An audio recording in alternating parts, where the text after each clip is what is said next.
Hello everybody, it's your favorite YouTuber here, Darth Vader Chess, back with another video, and today's an exciting one. It's the FIDE Candidates 2026, round 3 has just concluded, with Fabiano and Sindarov in the lead. They both have 2.5 points. Behind them, Pragnananda and Mateusz Blobam with 1.5 points, and the bottom pile consists of Anish, Andrei Sepenko, Wei Yi, and Hikaru on 1 point. This is a round 4 game that I'm going to show you between the two leaders, Javokhir Sindarov and Fabiano Caruana. And boy, is this an exciting one. So let me stop talking and let's enjoy some chess.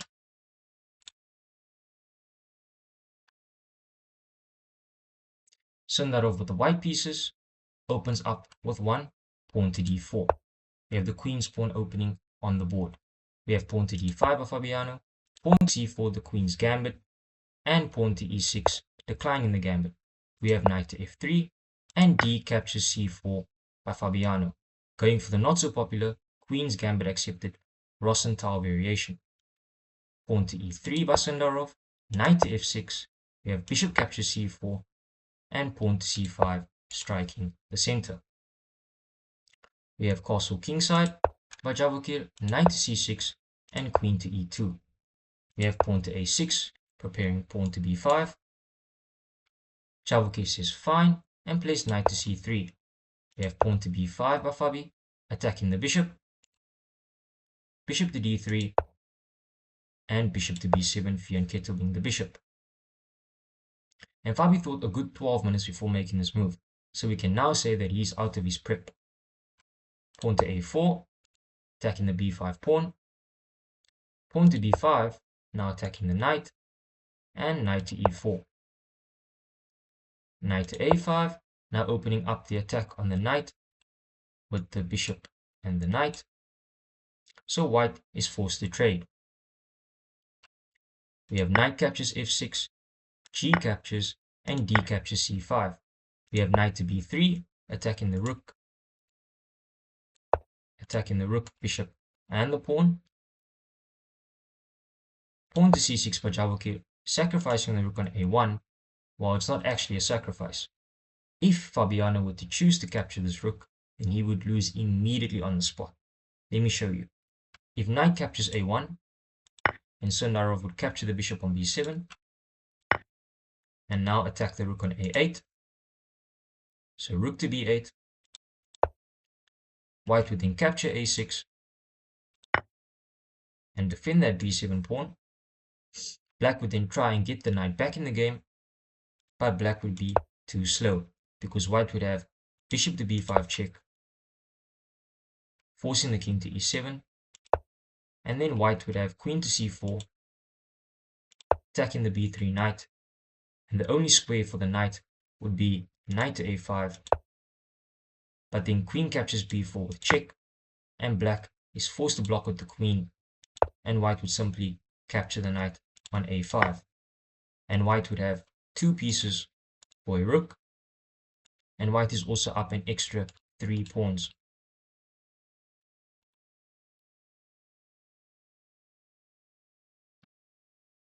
Even if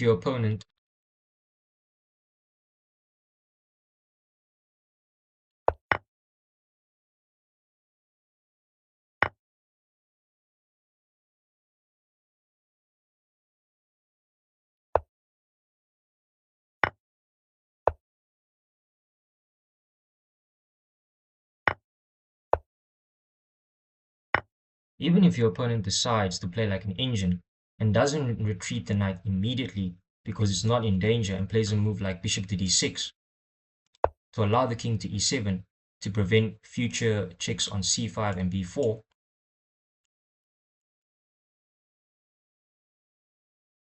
then white would have knight to d4, trapping the black knight and eyeing the c6 square for a double attack on the queen and the rook. So black has to prevent the knight from coming to c6, so he plays queen to b6, but then a simple bishop to d2, and the knight is trapped again.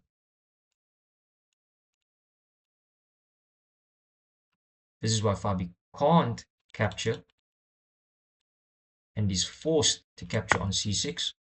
We have knight to d4 by Sindarov, and again, black can't capture the rook on a1 because he will be trapped. So Fabi trades, knight captures on d4, e captures, and rook to g8, attacking the g2 pawn with the bishop and the rook.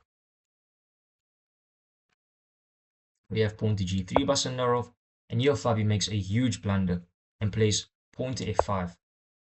What he should have done was just capture the pawn on d4, and then white would have played bishop to e3 with tempo, but then black would play queen to d5, threatening mate on g2, and after pawn to f3, black can play f5, preventing bishop to e4. And the position would be fine for black. But Fabi blunders and plays pawn to f5, and just like the previous Sindarov game, when you give him an opportunity to win the game, he takes the opportunity with both hands. So we have bishop captures, bishop to c4, now threatening to capture on e6. So we have rook to g4 now saying, if you capture on e6, I would have rook to e4.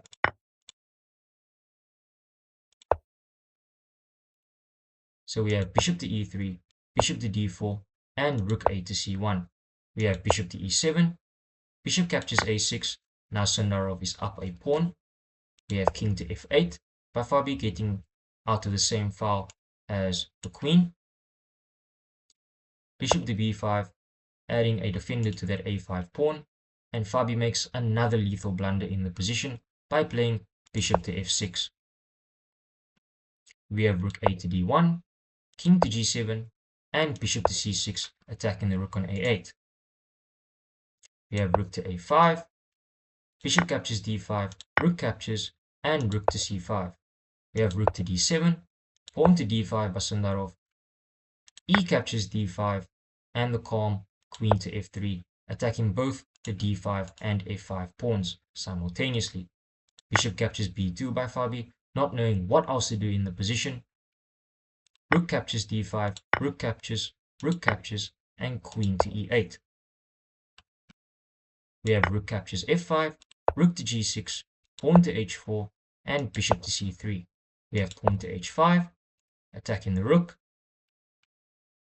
rook to a6, queen to g5 check, king to h8, and bishop to e4 with check.